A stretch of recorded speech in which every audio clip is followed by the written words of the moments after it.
मूसा जब सीने पर्वत पे था तब परमेश्वर ने उसको अपनी उंगली से लिख के आज्ञा दी। अपनी व्यवस्था अपनी उंगली से लिख के दी। किसी स्वर्गदूत से नहीं लिखवाई, ना किसी भविष्यवक्ता से लिखवाई। खुद अपनी उंगली से ही उस व्यवस्था को लिखा और मूसा को दिया। वो आज्ञाओं को लिखा और मूसा को दिया। यीशु के समय में जब एक औरत थी जो व्यभिचार करते हुए पकड़ी गई थी, तो सब फरीसी लोग उसको उसको लेके यीशु के पास आए और उससे कहा कि मूसा की व्यवस्था में लिखा हुआ है कि ऐसी औरत को पथराव करना चाहिए और उसको पथराव करके मार डालना चाहिए। तब यीशु ने कुछ नहीं कहा, बस झुक कर नीचे उंगली से लिखने लग गया। तो वे सब लोग सोचने लगे कि यह क्या कर रहा है। लेकिन यीशु मसीह ने क्या कहा? व्यवस्था में बदलाव किया। यीशु मसीह ने कहा, तुम में से जो निष्पाप हो वही पहला पत्थर मारे।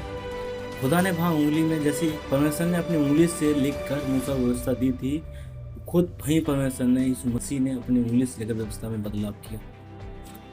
जब यहोवा परमेश्वर ने मूसा को दर्शन दिया तो उसने कहा कि मतलब मूसा ने उससे कहा कि तेरा मैं अगर मैंने इजराइलियों के पास जाऊंगा, मैं उसके फिरौन के पास जाऊंगा, तो वो मुझसे पूछेगा कि मैं किसके किसके कहने पे ये सब कर रहा हूँ, तो अपना नाम बता।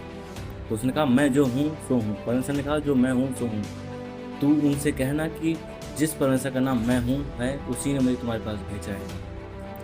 और यीशु मसीह ने नए नियम में बोला, जब वो फरीसियों के लिए और या उनके इजरायली मतलब फरीसियों के लिए वो बता रहा था, प्रचार कर रहा था, संदेश बता रहा था, तो उसने कहा कि अब्राहम मेरा दिन देखने के बहुत इच्छुक में था और उसने देखा।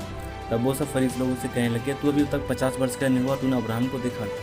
तो उसने उससे कहा कि इससे पहले कि अब्राहम उत्पन्न हुआ मैं हूँ।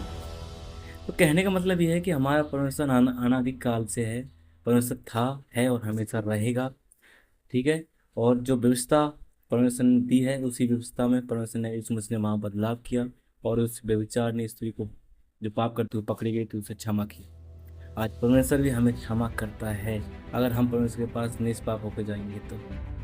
परमेश्वर ने उस औरत से कहा कि जा, फिर पाप ना करना। यही हमारे जीवन पे लागू होता है कि हम परमेश्वर के पास आएँ, उससे माफ़ी मांगे, खुदा मेरे अंदर एक तौफीक दे, मेरे अंदर एक ज्ञान दे, जिससे मैं ये गुनाह दोबारा ना करने पाऊँ। तो इस वचन से मुझे लगता है बहुत कुछ सीखने को मिला होगा। जो परमेश्वर हमारा अनादिकाल से, वो हमारे मनों को, हमारे विचारों को जांचता है।